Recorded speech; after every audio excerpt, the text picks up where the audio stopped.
Hello, my name is Vanessa Michaels, your session moderator for today from WayUp and Yellow.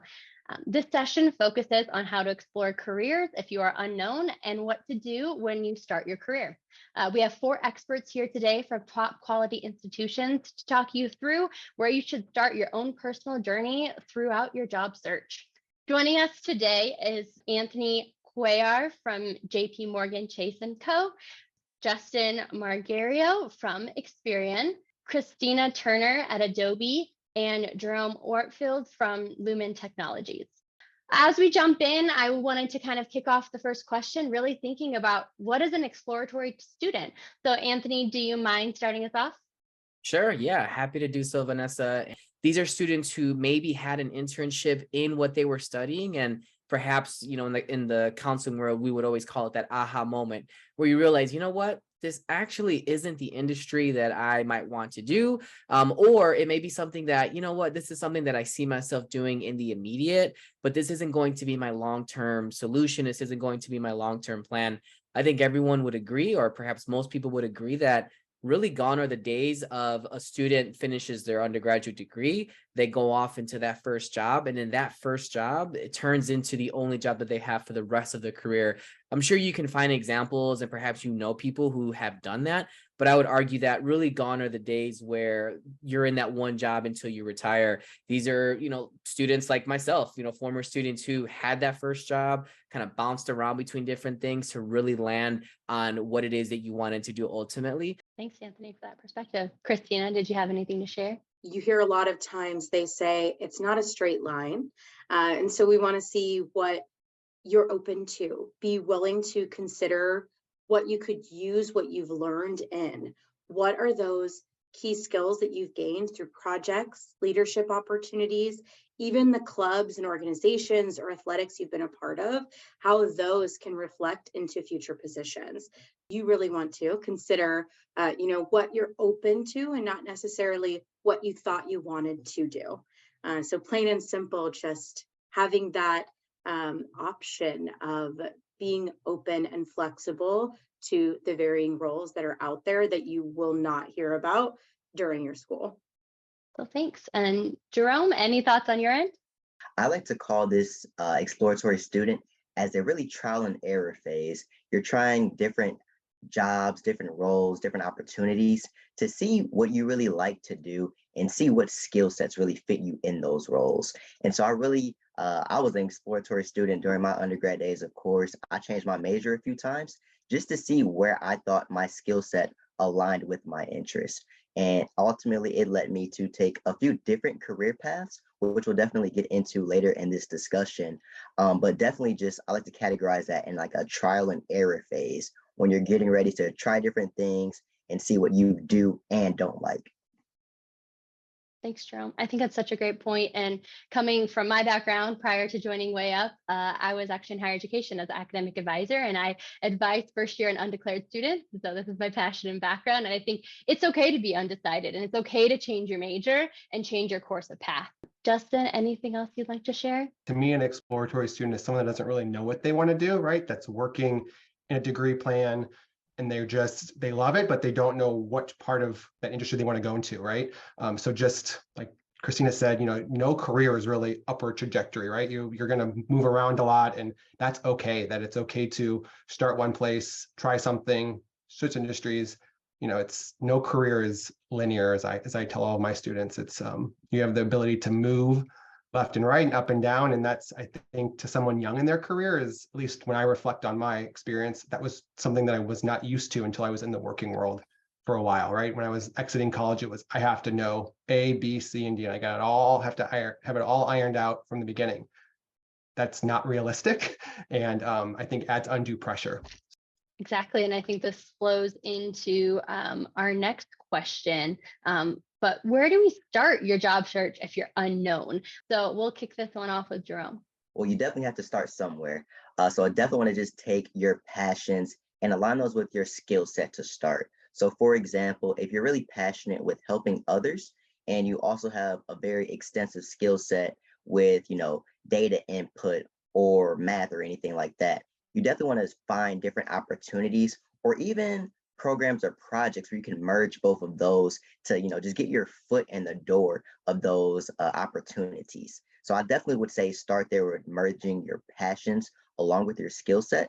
And then you also just need to take chances and just try different things and gain new experiences, because with new experiences, you are able to learn a lot more about yourself as well as your passions. Perfect. Yeah, let's take a listen and see what Justin thinks. Yeah, I would go off of similar to what Joran was saying. For me, it comes down to passion. I think you're going to be most happy with the role or your job whenever you're passionate or interested in something that you're working on. But let's be realistic, you're not going to love every aspect of your job.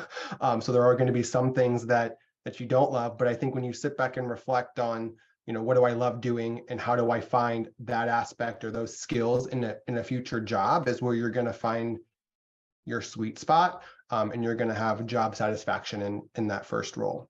I would also think about and encourage you to connect with your advisors in your career service offices.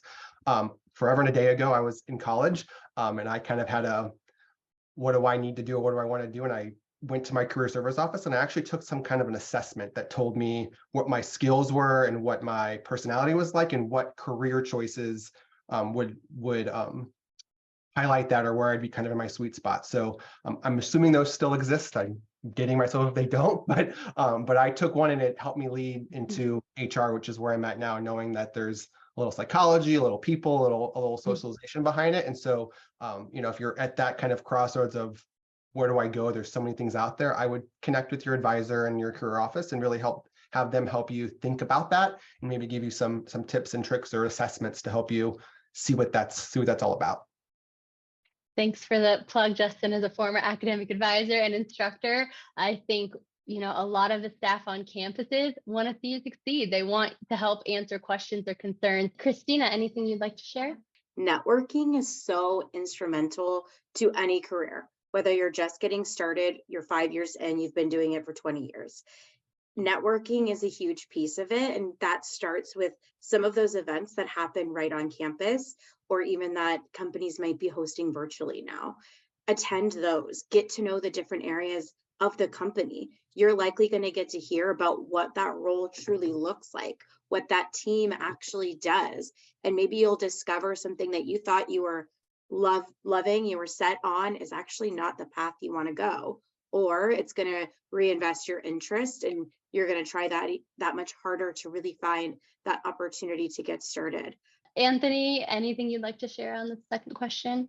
You are going to speak to so many different people. You're going to be encouraged to attend this event, this recruitment fair, talk to this person, talk to this advisor, talk to this professor. Think about it like Play-Doh, right? Think about it and mold it and shape it into how it works for you. You're not going to vibe with everything that's going to be said to you. There's going to be advice given to you that just isn't part of your journey either right now or maybe ever. You're in that exploratory stage, and that's okay. What if you don't know where to start? We've already kind of given some tips and tricks for how to leverage campus and opportunities, but should you be panicking if you don't know? And what are your thoughts on that? We'll kick it off to Justin first.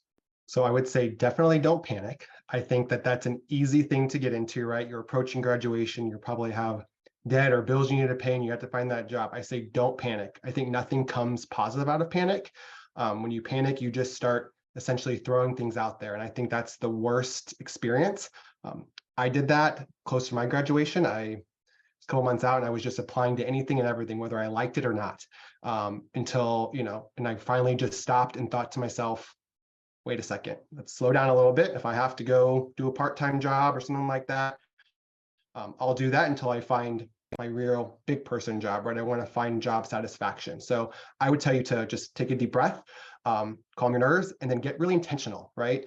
Back to kind of what we said before, to me, it's that interest. What am I interested in? What industries, what skill sets, what things make me happy?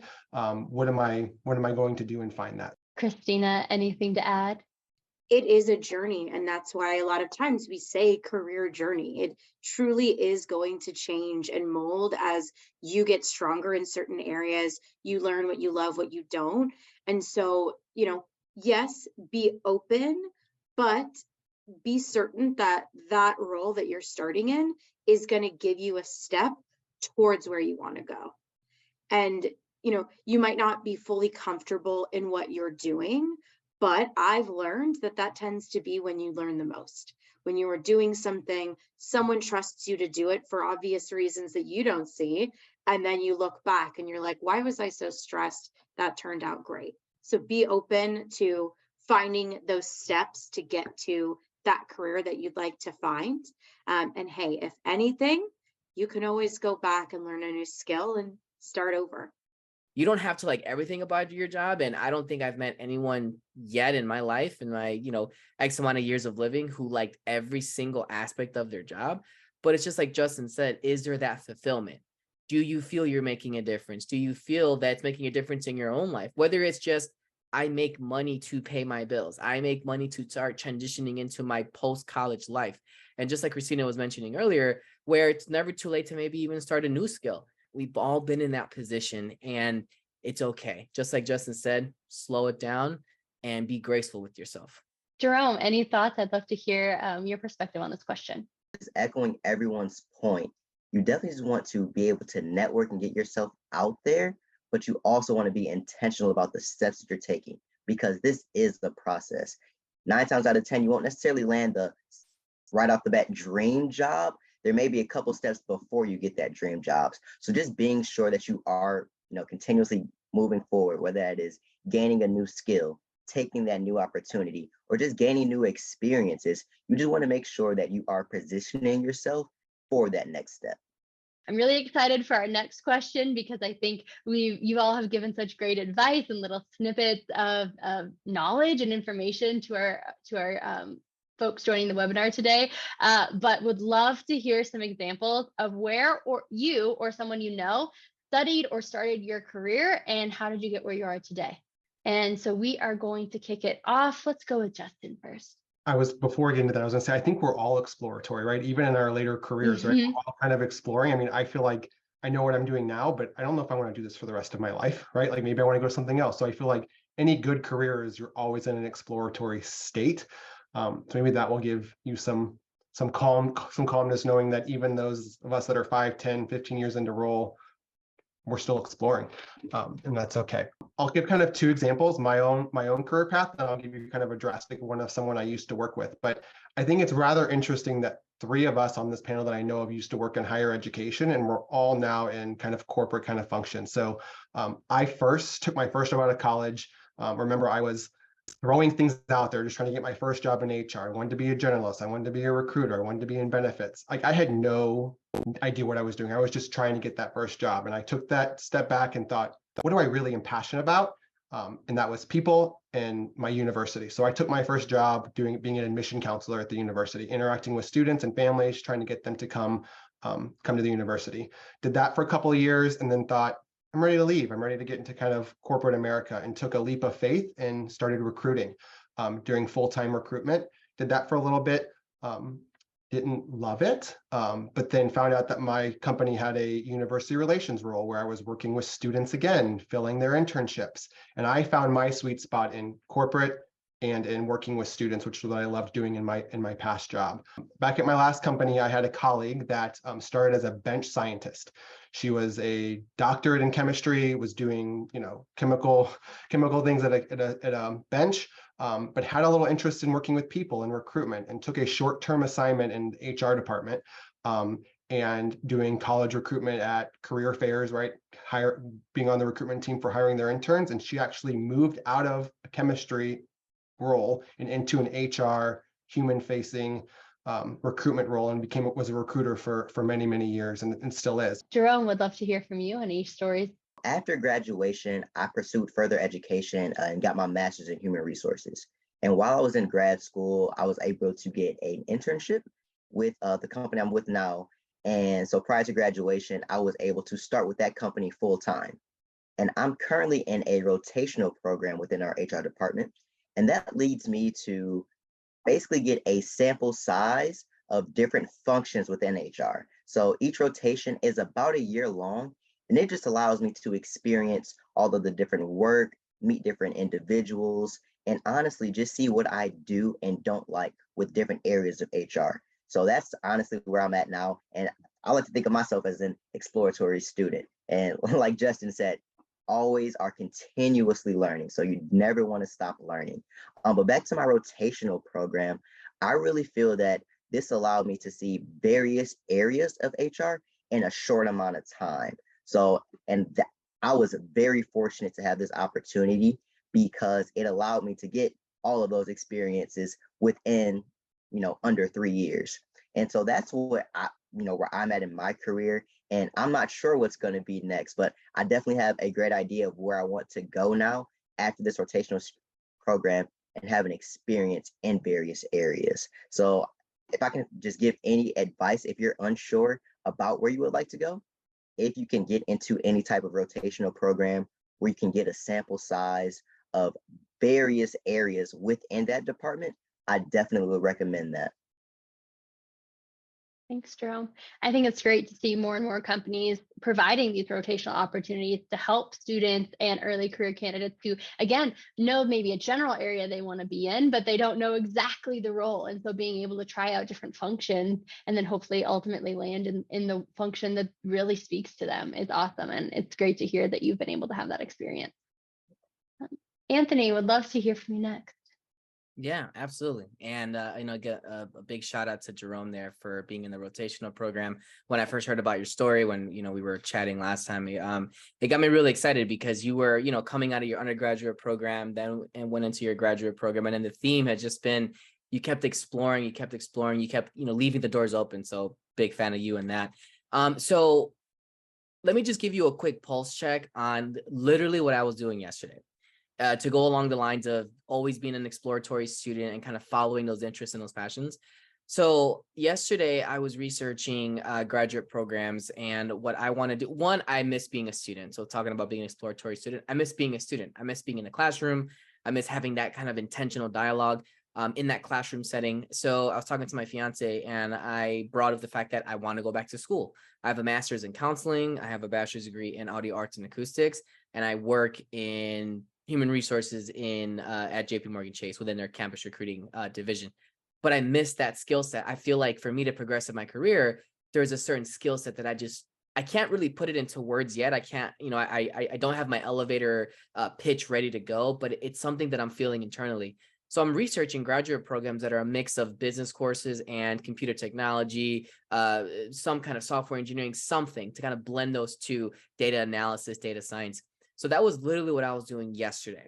So just to kind of give a sense of what I've been up to and kind of where my mind's at. But to bring it back even further, so as I mentioned, I have a bachelor's degree in audio arts and acoustics. I've loved music ever since I was a child. My father bought me a keyboard when I was 14 years old for my birthday and just started playing music, started, learn how to play piano, watch videos on YouTube and just like listen to sounds and just became really fascinated by that. Then I started getting really interested into the production side of things. So understanding how to manage a studio, how to run a studio. And then I learned really when I went to college that music was physics and music was science. And I was like, wait, no one told me that. I was just at home making beats and I was like, I want to study this. But then I found out it's a lot of math. It's a lot of science. So then I got really interested, and I would like to think that I got pretty good in that side of the house. So that hard skill set of understanding formulas and equations. But while I was an undergrad, I also needed a job. I needed to work. So I had 2 part-time jobs, one in retail, which I'm forever thankful for because my clothes folding is incredible. I never lost that skill set. And then I had a job on campus. I was working in the Office of Student Engagement. And going back to what Justin mentioned earlier about his interest in working with people, that's where my fascination and my interest in working with people started, because I would work with college students who would come into the office and say, Anthony, I want to get involved on campus. I just don't know how to. What student organizations can I get involved with? If there aren't any that really match with me, can I start one? So then from there, it was like the birth of my advising passion as well, because it was, tell me about what you like, tell me about what you're interested in, and let's kind of co-create this game plan. That led me to be an orientation leader on campus, which led me to be a tour guide on campus. And then when I was getting ready to graduate, I was like, oh, geez, I haven't really thought about what my plan post-college is. In my senior year, one of my mentors and one of my first supervisors, she had encouraged me to go to a graduate program in higher ed. She's like, I think you'd be amazing at it. I think you'd be amazing at it. So I ended up doing that. I applied to a graduate program similar to Jerome, kind of went from undergrad to graduate school, and where I studied counseling. So having a master's degree in counseling with the focus on college student development, that was the population that I wanted to work with, was college students. Went through my graduate program, and then from there, started working in, like I mentioned, all throughout these different schools, public schools, private schools, big schools, small schools, liberal arts students, business students, and continuously pursuing the things that I was interested in terms of the population that I wanted to work with. Where are these students going to go after they graduate? And then I had this kind of aha moment, like I spoke about earlier, where it was kind of time to make a pivot. It was time for me to explore new challenges. And I thought to myself, this was the right time to do it. I was in a position in higher ed where I kind of saw the path of where this road leads, and I wanted to try something new and completely something different. So I made that pivot out into a completely new industry. But then tying it back to what I said earlier about what I was literally doing yesterday, it's continuing to carve out that path for myself, for my family, and my career to see, I don't know where I'm going to end up, but I'm taking it one step at a time and kind of gathering information, having information or interviews, talking to my manager. So I say all that in a roundabout way to say the main theme of what we've been talking about is continuing to explore, continuing to ask yourself these questions, continuing to build that network. The folks on the call here, I hope that we can all stay connected after this call. And that's the fascination of the work that we do. So it's been a journey for me. It's been a wild ride. Last thing I'll say, and then I'll give it back because I know I've been rambling, is my parents never told me that, when you grow up, you're going to be an academic advisor or you're going to work in campus recruiting at JP Morgan Chase. These are just things that came in my life. These are opportunities that I sought after. So it's okay to not know because, and it's just so cheesy to say, but I'll say it. If you were to ask the Anthony of 15 years ago, there's no way I would say I would be here today. There's absolutely no way because I could have never envisioned that. So with that, I will give it back. Thanks, Anthony. And thanks for sharing your story. And that, again, it's not a linear path. And we all have these ebbs and flows and continually learning and exploring new avenues. I think that's just great to share and great for students to know that they don't have to know it all today. And that's okay. Christina, would love to hear a story of yourself or someone you know about their career path and trajectory. Yeah, so I think sharing my own path might be most helpful. I think I'm the most different in this group just because I don't have a college degree. I took some college classes when I graduated high school. I was working with kids, which I absolutely loved. But teaching was never something I thought of. So I was working with them, and then I moved into retail, which again, as Anthony mentioned, like you learn some skills from life skills from retail, and you actually get a lot of people skills. So I actually learned that I love talking to people. I then moved into a paralegal at a law firm. That was a huge shift for me. I was working with eviction law, so it's very particular. It's not always easy. And just, working in legal, you have to be very particular. So there were a lot of transferable skills that I was able to gain from that, and areas that I learned that I loved. Like I love process. I love having variety in my day, and I still got to have that people touch with providing a positive experience. Even if somebody wasn't who we were, defending, I could still help them with resources and give them a positive experience at the end of the day. And then later moved into talent acquisition or recruiting, as it's more commonly known. I, actually landed each of my positions through networking, which is why I vouch hugely for it, make those connections. So started out at a company called Mercado. We were around for about 12 years. I moved into recruiting as an assistant coordinator was the title, but it was honestly a role that was new. They knew that this talent team needed additional support, whether it be reporting, whether it be supporting recruiters, whether it be systems access. So I got to do it all, and I learned that I loved that. I do not like doing the same thing all day, so it's perfect for me. 6 months in, I became a full cycle recruiter. And for anyone here, that is crazy. You learn a lot on the job, Usually you get more prep, but you really just have to dig in. And again, I was able to use all of those transferable skills to be successful in that.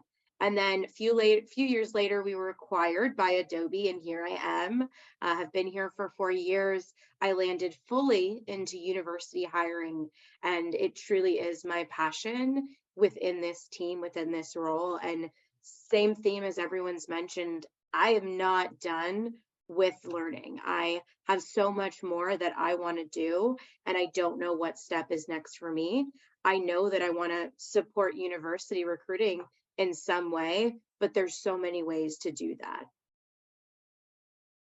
Thanks, Christina. I think that's such a valuable lesson, is what were the transferable skills you learned. And I think every opportunity, again, back to your even point earlier today, of even if you are a leader on a club on campus, or you have a retail job, or any type of experience that you have, all of those are skills that you can take away with you and things that you can leverage into your next role and be able to really highlight. So I think that was really, really great example to share. I will go in and just share a little bit about my background as well, on theme too of changing careers and moving around. I also transferred schools. So in undergrad, I attended an institution, a private institution. I was studying environmental ethics and policy, was very passionate about sustainability, thought I wanted to work in like the nonprofit or policy sector. Ended up transferring schools.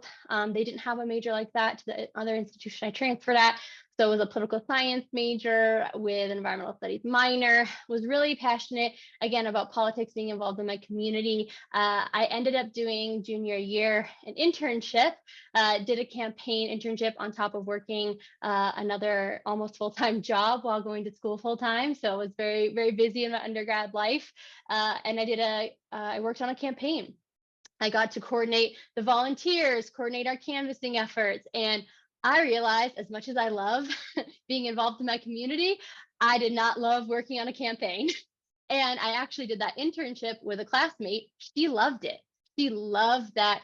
All the things that I disliked about it, she loved about it. Every 3 to 6 months, you have a new job. You have to move to new cities. You have new colleagues. There's no stability. It's go, go, go, right? And always kind of on the grind, working, overtime, working nights and weekends, all these things that I didn't really see for myself. She has now been out of undergrad for well over a decade. She has traveled and lived in like 10 different cities. She's gotten to work on some amazing campaigns all over, and it's been a really great career for her. And so ultimately that internship helped me to really understand that campaign politics wasn't for me. So I did a second internship the summer, and I was able to work for a mentoring program where I got to mentor students and that was really, really impactful for me to land into higher education, where I worked for over 12 years and really took that next step in my career, decided I wanted to was really passionate about helping students think about their next steps after college, and all that coaching experience that I utilize that now as a customer success manager at WayUp, helping our clients really think about how are we engaging and capturing diverse candidates into our early career roles. So was able to translate those skills into that next opportunity.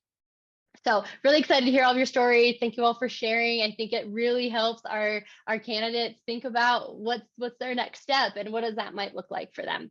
So I just want to give this final question. Anyone can shout out in any order, but would love to hear sharing any stories of maybe mistakes you've done, or maybe other folks that have done when entering their career. How were those mistakes learning lessons for you, and what were kind of the key takeaways from that? I can kick us off. And it's something that has come to mind as I was listening to everyone speak, and it's from the realm of networking. It's something that we're always told to do. It's always top of mind, and I'll speak on my own experience. It's always daunting. It's always, for me, it's always been nerve-wracking. And how do I kick off that conversation? And am I having an authentic conversation, or am I talking about the weather, which always gives me so much anxiety when that's our first go-to, right? But I get it. It's kind of the way of the world. What I would say is, in terms of things not to do, and I've seen this with students I've worked with, I've seen this, former colleagues, when you get into the idea of building your network from the perspective of quantity versus quality. So you go into a networking event, or you're on LinkedIn, or whatever the case may be, and you say to yourself, I need to connect with this person, that person, this person, that person, this person. This person has a higher title, they're VP, they're associate, whatever. And you get into this mentality of, as I mentioned, quantity over quality. That's not sustainable, because the idea of networking is those follow-ups, checking in with folks, asking for 15, 20, 30 minutes for a coffee chat. It's not sustainable to do that with 500 people, 300 people. So the advice that I would give is, when you go into networking, when you're thinking about what your life's looking like post-college, and you're building that network, you're continuing it from college and just moving forward, it's focused on the quality of that relationship that you're looking to build. Is it sustainable? Can you realistically follow up with this individual? And also know that rejection is going to happen. Some people are not going to be interested in maintaining that relationship. They might have a 15-minute coffee chat with you and call it a day. And that's okay too. Don't take it personal. There have been several emails that I've sent out, haven't been responded to, and that's okay, right? You kind of move on to the next one. But again, focusing on quality over quantity is what I would say. Thanks, Anthony. Anyone else want to share a mistake? I'll go off of that. I agree with quantity over quality, or quality over quantity, excuse me. I'm going to go off I mentioned, we all talking a little bit about being intentional. I would go back to, when you're searching for that, be intentional what's on your resume, right? We've talked about transferable skills as well, right? As someone that sees a lot of resumes, don't have a one-size-fits-all resume, especially if you're trying to transfer skills. You need to help the recruiter or that company see the skills that you're bringing to the table. So tailor make your resume for each role that you're applying to, so that the recruiter doesn't have to scratch their head and really read between the lines. You're putting it out there for them. I see a lot of that. I see people on the back end, a lot of recruiters can see every role that you apply to at the company. And sometimes you look at that candidate and you see they've applied to 50, 60 roles. That puts a giant question mark on really what do they want to do, right? So not saying don't go broad, but when you do that, make sure your resume mirrors the skills that the role needs, so that that company really has confidence that you are going to be able to meet the minimum qualifications. So, just tailor make. Don't have a one size fits all. You should have a different resume for every position that you apply for. So one mistake that I would say be cautious of is saying yes right off the bat. You definitely want to be sure that, back to our earlier points, that you're being intentional with any opportunity that you're taking, as well as, not just jumping on the first opportunity that presents itself. You definitely want to be sure that it fits you, yourself, your skill set, as well as your passions. And just don't jump at, the first dollar amount that goes your way, because like Anthony said, some things like that aren't sustainable. If you aren't happy in your role, that's not sustainable. So just be sure that you're going for something that truly fits you. Thank you all for your perspective. I think one thing that I'd love to share is just having people in your corner. I know whether you are changing majors, or you're looking at your first job, or even a career change down the line, having folks who you can jump ideas off of and get their perspective and are really along for the journey with you. It might be tempting to share, with someone that you're thinking about changing your major, and they might say something negative about that new major, what your interests are, and just being true to yourself, having people who really know you and support you along the journey, I think can really help solidify some of the decisions that you're making, really relying on people who know you well and have really great intentions for you. Thank you all again for sharing your perspectives. I want to thank everyone for joining us today. Please feel free to reach out with any additional questions and take advantage of the many resources available to you here from WayUp and Yellow.